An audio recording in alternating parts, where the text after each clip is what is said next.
I was pretty good at criminal law, by the way. I don't have a criminal mind. Maybe, I don't know. Maybe not. I loved it. I was really good at criminal law. Taught was trash.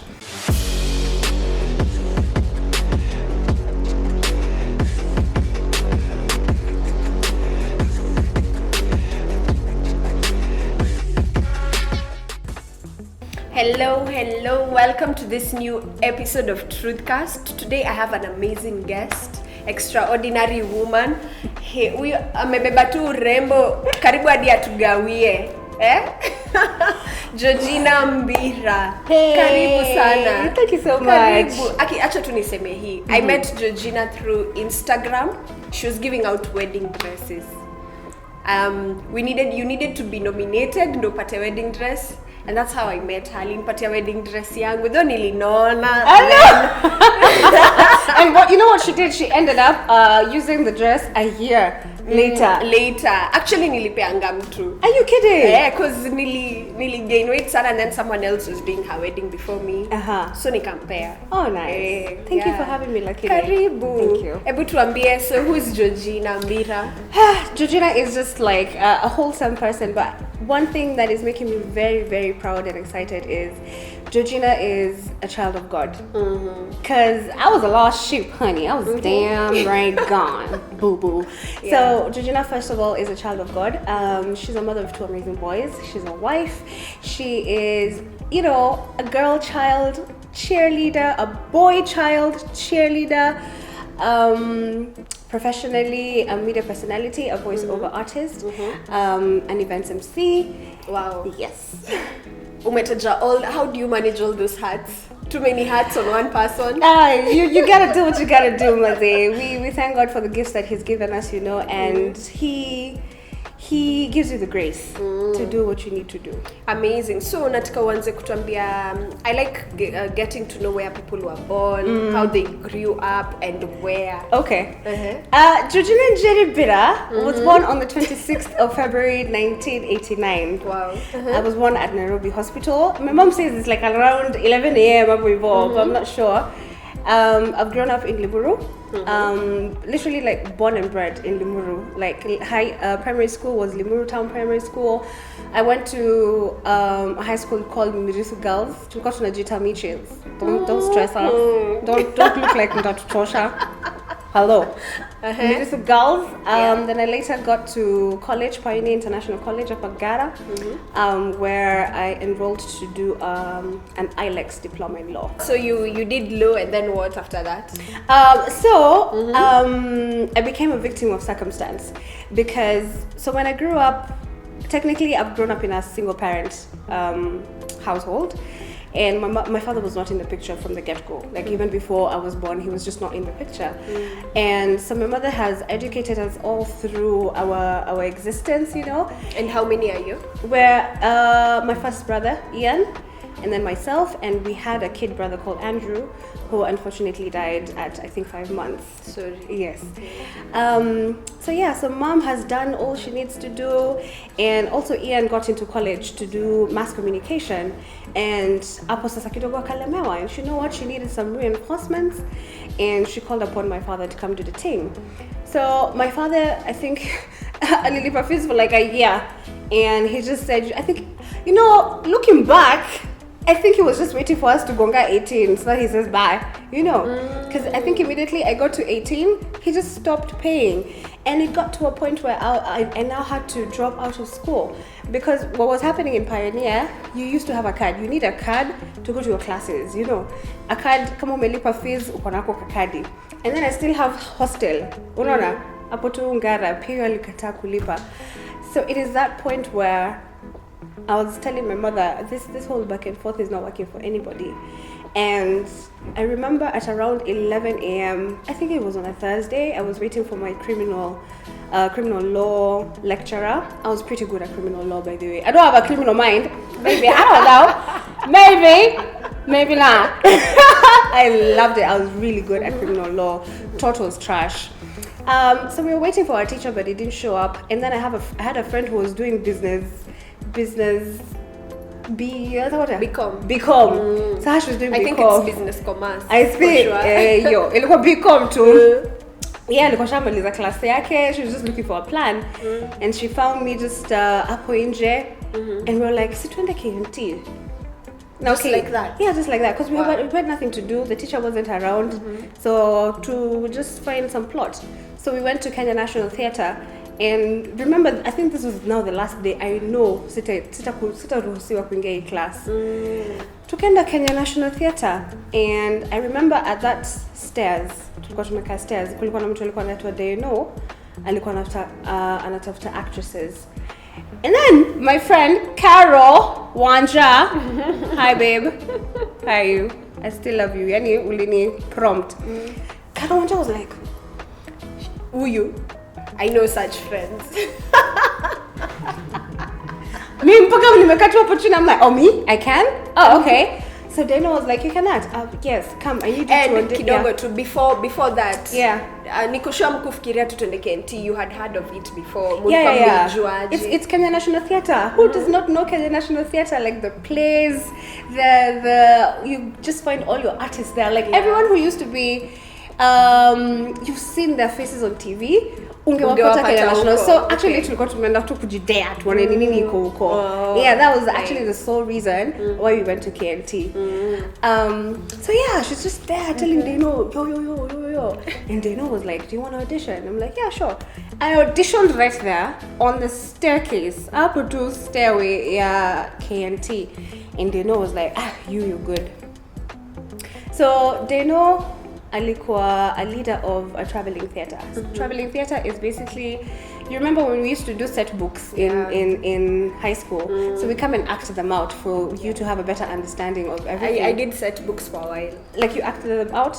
But I think it was like a rite of passage. After high school. Yeah, so that's how I started. Na nakumbuka tukienda tunafanya trainings Arboretum. Can you imagine? Superstar anatoka Limuru, tunaenda all the way to Arboretum, tuna rehearse vitabu kama 3. It was hectic. It was hectic, but it was fun because this is such a new thing. Yay! And actually now, before I started now doing the rehearsals, I told my mom, I found a job. Hakuna school fees, hakuna nini, I found a job.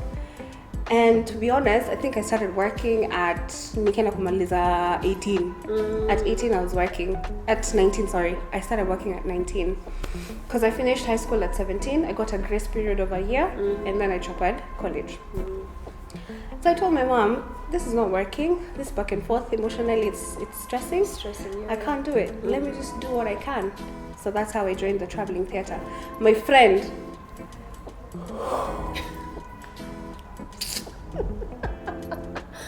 say it. Acha tuanze transverse the country, and then they used to take us noko Kisii, noko Angako, noko Agahoya. Mimi nishaenda place inaitwa Njahe. Ilikuwa sijui Gatundu. Hatuko tulienda. Nakumbuka take tulikuwa akina Mohoho High School, oh my god. And I remember my first pay was 350 bob. Wow. And from that 350 bob, ni only just lunch na supper. Wow. Okay, it's fine. I mean, this is my first job. I'm exploring Kenya. I think I explored Kenya properly because I was in like 3 traveling. I don't know what we call them. Traveling things, people. What? Productions.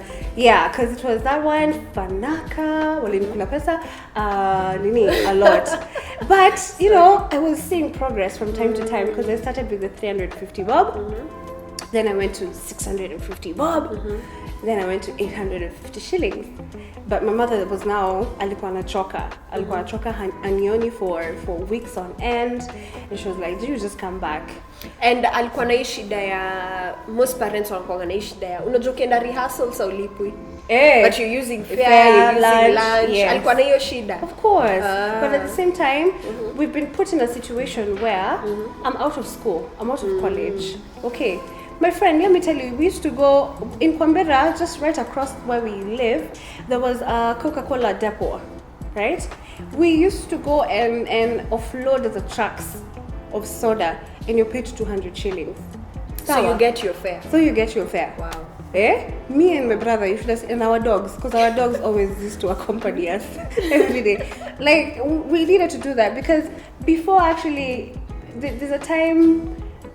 Oh, in like a small grace period, yes. In like a small grace period, there are days where we even used to look for kazi ya mikono. Wow. Kazi ya mikono. So I think my mom also wanted to inculcate this tradition, this mentality of you just work, and hakuwa nataka tuchague kazi. Hakuwa like usiweka chini ukafikiria ati kuna blue collar, white collar, takataka. You need to do that. So even now when this acting came along, it was like an upgrade. You understand? Yeah. So I did that for like a year and a half. My mom had it. So here we are, tunangaliana tu. We're just looking at each other. See me, see you. You see me, no. Then so nikaanza kujua mambo ya kuandika CV.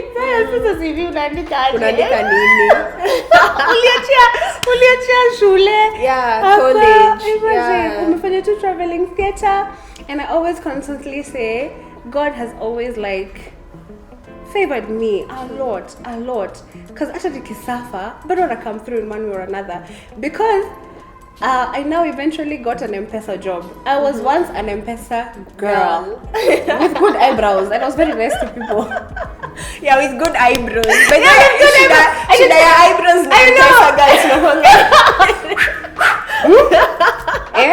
Let me tell you. And then I became an M-Pesa girl. I'm not very sure how I got that job up until today. Sijui nani aliongelesha nini. But nikapata kazi ya M-Pesa. It was at Hazina Towers. And my first salary was 9,000 a month. Upgrade from 850. From 850. Yeah. We talk about 850, bro. To 9,000. To 9,000. Wow. Thank you. Yeah. So nikafanya kazi M-Pesa, and my people skills was really helping, because kuna time hata sikuwa nakula hiyo salary because I'm just kulaying tips. You had good customer service. I did. I did not have an attitude. Uko na ID.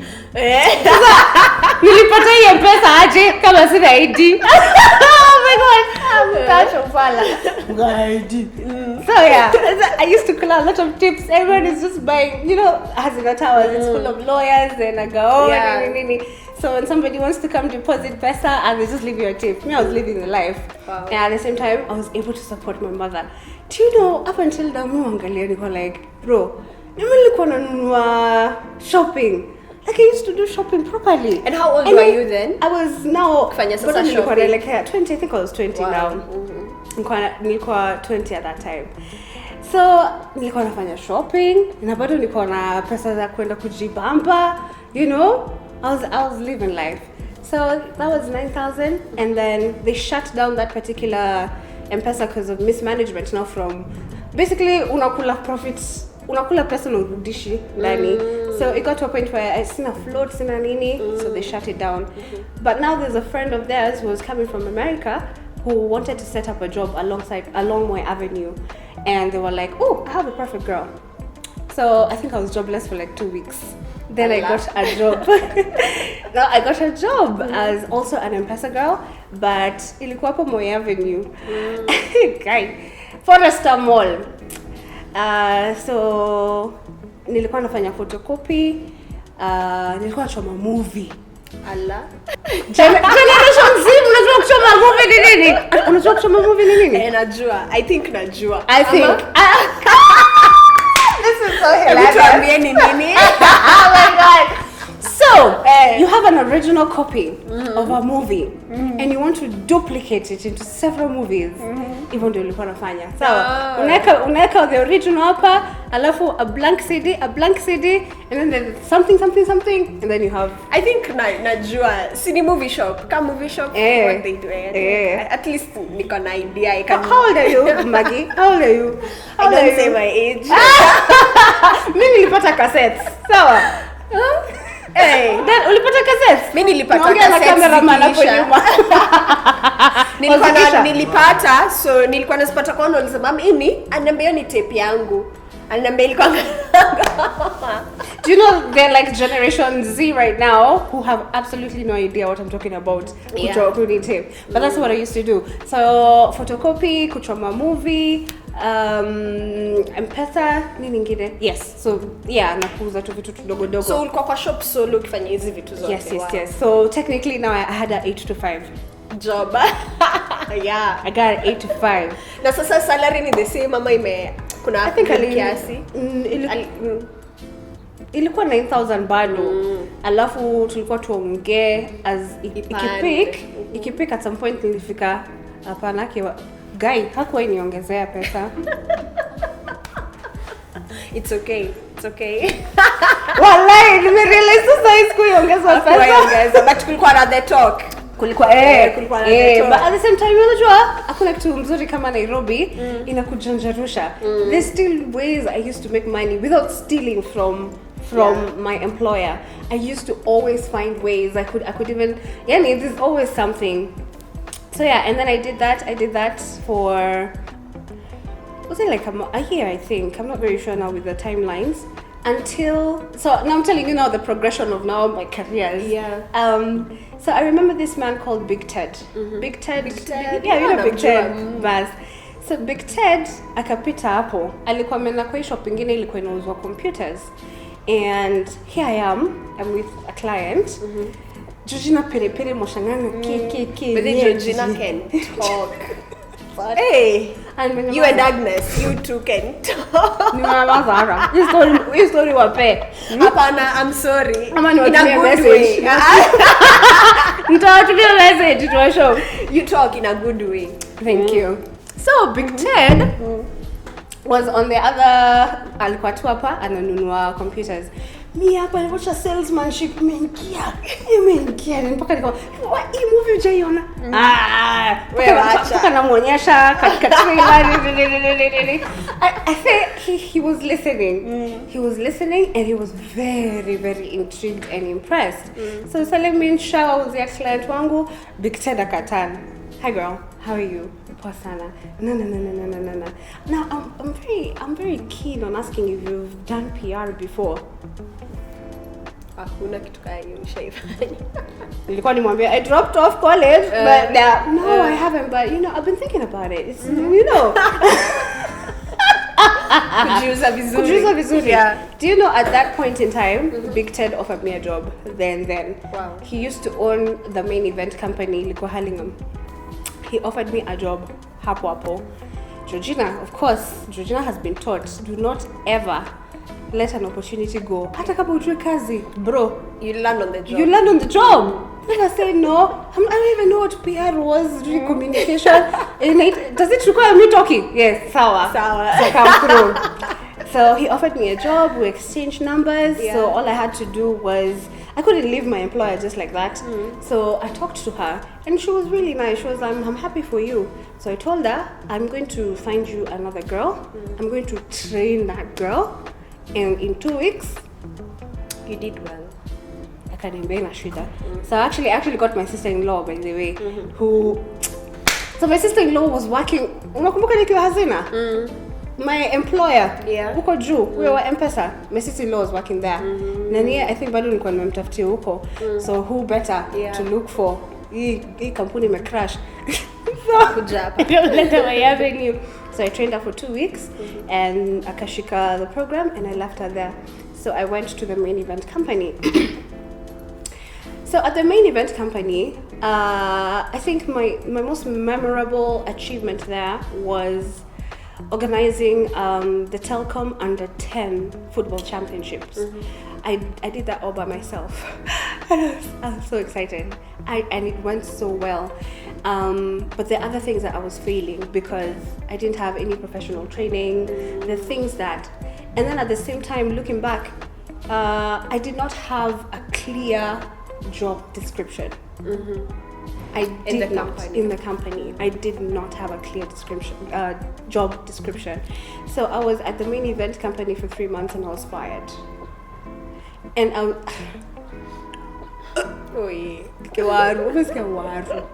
umesikia watu. And I was fired. So I want to reel in my relationships because I know you're going to ask about my relationship.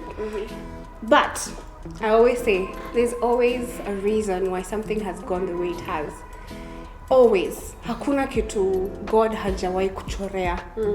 So even when that happened, even when I got fired, I think the sole reason, now this is looking back in retrospect, the reason why I went to the main event company was to meet the man you met in my house.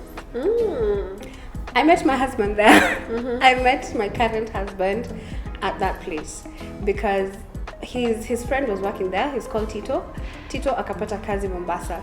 So Tito akaita Kevin kuja fanya kazi hapa. So yeah, that's how we met. And your time venye now Big Ted amekuinvite come do PR and all, did you take time to research, to learn small things and kidogo I did. You see, now the thing about it was I was being given tasks. So if you tell me I organize the under 10 championship, I feel like I know, and give me contacts. This is what you want achieved. This is what I need to do. So I'll need to do that. But shout out to you, Big Ted, because I think 4 years later we reconnected, and I sat down and I asked him, why did you fire me? Do you know he didn't have an idea? Because he wasn't even the one who fired me. It was his sister who fired me. And then now he had so much going on at that time. He was going through a lot at that time. So when we sat down adult to adult, ndio hata alikuwa ananiambia kusema kweli haukuwa na a clear job description. So hawakuwa wanajua where I lie exactly, and that's how. But you must have learned so much. I did. And you managed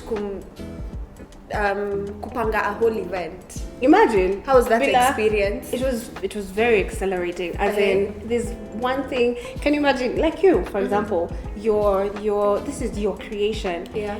Seeing it from beginning to end. Look, it's pretty dope, you know. Yeah. Oh, I did that. Yeah. Oh, I arranged all of this, so it was very exciting. It was beautiful, but I think sometimes I feel like I didn't even learn anything in those 3 months.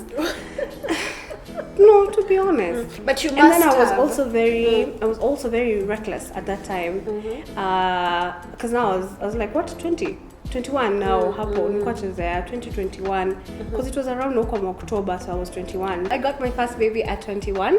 So remember, Georgina has no job, and Georgina is pregnant. My friend. I was home for approximately 1 year, 7 months. The entire pregnancy, nilikuwa jobless. The entire raising of the child, nilikuwa jobless. In that time, bado me and my husband tulikuwa tunaishi pamoja, so I'm still at my mother's. It was a very, very difficult time. Can imagine. Difficult time. Especially since umekupata income all through. Yeah. Oh, sasa kwa Big Ted, I think nilikuwa nimegonga 15,000. Hiyo ndio progression. 15,000. 9 to 15. That's a testimony. You know, sometimes I look back and I'm like, even when unakaa chini unaona ni kama vitu are not working. Do you know that it has always been a grace to grace type of situation? It is always a grace to grace. Even when your life has it doesn't matter because it still progresses to another level of grace. And that's one thing that I've seen about my God, and I'm like, I'm amazed. Yeah. I'm amazed. Because, I'm pregnant. I have a child to raise. That in itself is our job. That in itself is a blessing, you know. So even that was from grace to grace. Unajua, I have brought a life into this world, but you know, I'm saying this now, right now, but I didn't see it that way. Then what were the thoughts running in your mind? Where? I remember nikiwa high school, nikiwa form 4, I was at my smallest. I was pretty. I was 64 kgs. When I was pregnant, and when the baby came, and when the baby was 9 months old, I was 62 kgs. Me, watu walikuwa wafikiria niko na cancer. People thought I had cancer. I was looking bad. Like stress. Stress ate me up. I was losing weight as the baby was getting bigger. Because niko kwa mamangu, niko kwa nyumba ya mamangu, ninaona mamangu when mtu umeonja independence. Yeah. So you feel like you've been pulled back. Of course, those feelings come, they do, and then you, again, right now I feel different. But at 21 years old, you start thinking your life is over. So now what have I accomplished? Sasa ni nini sasa? You didn't see kama kungekuwa na any next. Nope. And so that progressed, and then my baby continued growing, and I always tell my baby he's the pride of my life. You see, the way you can have your baby is your pride, your baby is your joy. That one is my pride.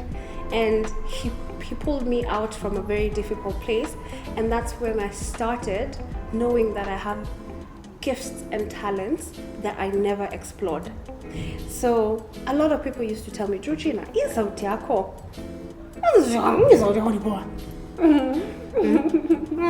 Thank you. Constantly. They kept telling me, so do something with your voice. Please come over and nikakaa chini. And I remembered, nikakaa chini nikauliza God, sijui exactly ni nini niko nayo saa hii. So I'll go with what my friends are saying. And actually, I'll even go with what my mother is saying.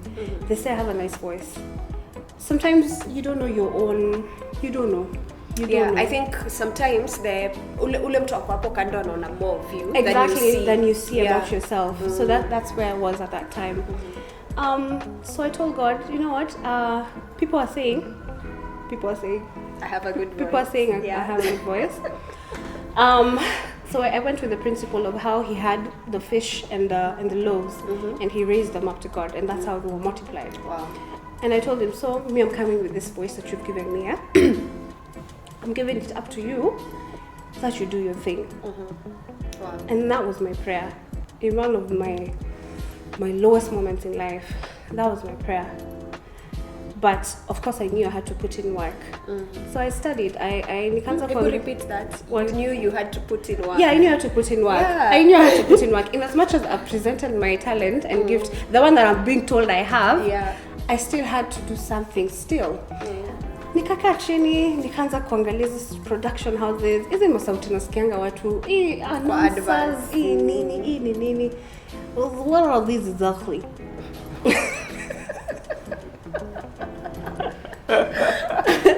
Who are these? Who are these? So I started studying. I saw, like voice artists, production companies, radio, TV, nini.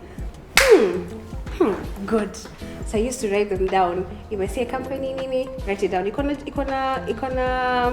na number, naandika. Ikona email, naandika. Georgina wacha aanze sasa kupigia watu one by one. And then I used to take the newspapers. You know newspapers, the brief columns, where they're very short to stories. Yeah. And then all of them have very, like, the emotives are different. We're talking about a crime story here, we're talking about something exciting, nini. So I taught myself how to talk with emotions. By reading, yes, because I realized, like, you have to have the intonations, nini. Voice acting is not the way I'm talking to you. If you hear me doing a voiceover, it's totally different. Yes, it's acting. So I started practicing that in the house. Naambia mamangu asikize, nini, all of that. So I did that for a couple of months, quite a lot of months.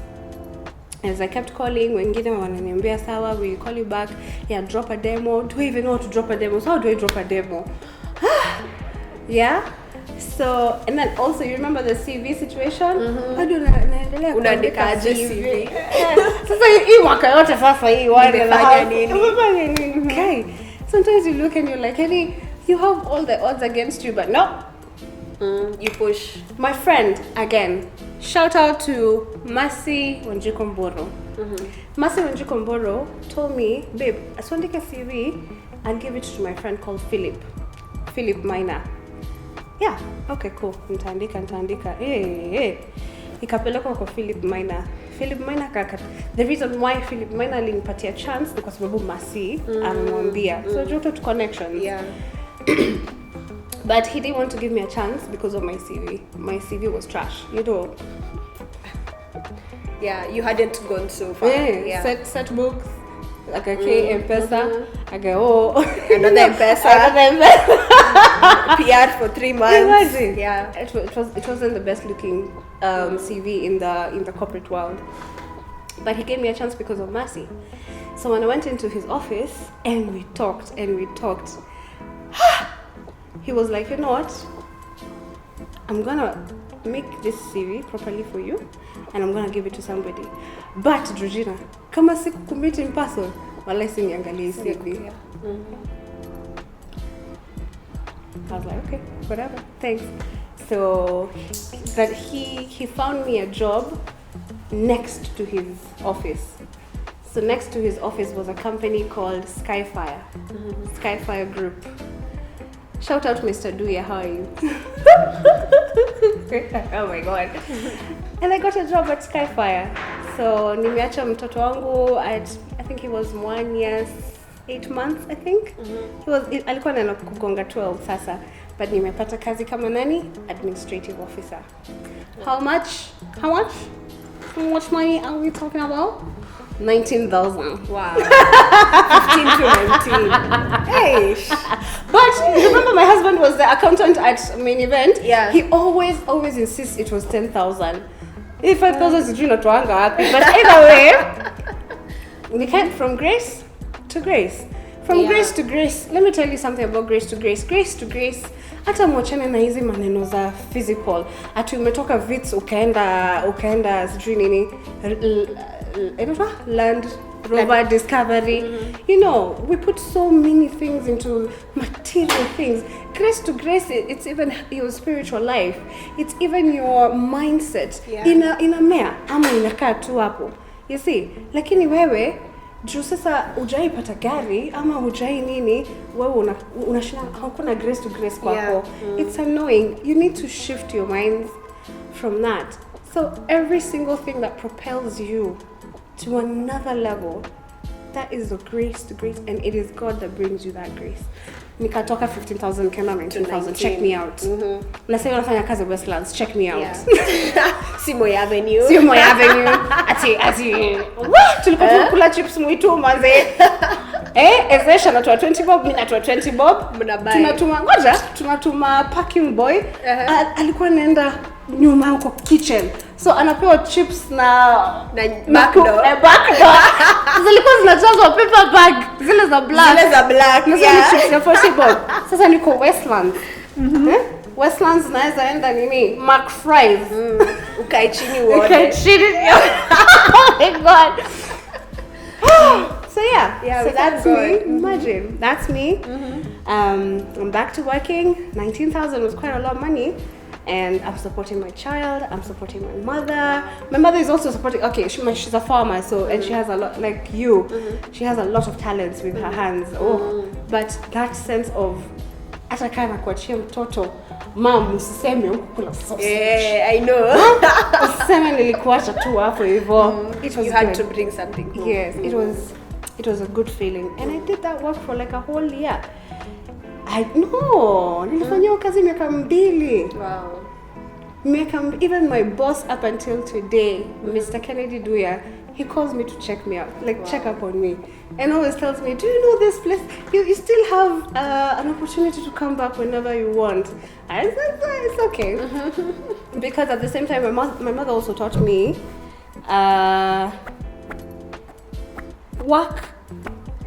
you work, ile siku utatoka, people will feel your absence. Ufanye hiyo kazi vizuri. Yes. Fanye hiyo kazi vizuri. Ukitoka, you know, it's okay if people don't feel your presence. But if you leave and they feel your absence, that's when you know you made an impact. Wow. And my mother, that's why my mother started us with Create a soda. Evo. Ndio mjue hii dunia, put in the work. So I did that for two years, and then I got pregnant with Aiden. Aiden is my second born. So I He took looks like you, kabisa. Kabisa. He's always saying, people say that. I'm like, yes. It's true. It's true though. It's true. So I got my second baby and I had to take maternity leave. Hapo tukakosana kidogo. Juu alikataa kulipa, nikasikia vibaya, sikurudi kazi. And then I had another 2-year stint at home. Just raising the baby, you know. But now unakumbuka ile part nilianza kupractice voiceover na nini na nini. So bado niliendelea na nikajifunza. So now you are at home with your second born, unaendelea kupractice. Bado the first born. Bado nilianza kupractice nikiwa the first born. Hapo ndio nilipea Mungu my yes. Alafu bado nikapataka kakazi ka Skyfire. So I was having more and more opportunities to practice and have computer nini, so sending the emails was nini. So I kept calling people, telling them, hi, my name is Georgina Mbira, I am a voice artist, I do this and this and this and this. I did that for such a long time without any calls happening until one person decided to just take a chance on me. And I think it was along Hughes building. There is a I think it was a documentary I did, and it went well. Ilienda poa, wakanikula pesa. Guy, nimekula pesa barabob. Watu wapendi kulipa, but ni sawa. They didn't pay. No, I did that for free. But you know, inapatia experience pia, and inazidi ku grow the confidence. Yeah. And then I did that until one day I called somebody. Hi, my name is Georgina Mbira. I'm an artist. I'm a voice artist. I do this and this and this. Akaniambia, okay, Rako, I'm not in Kenya, but I can give you a number of who you need to call. So I found a number of a guy called Moses Ospita. And now so I started sending demos. I used to go to the studio, wanachukua my voice, nini.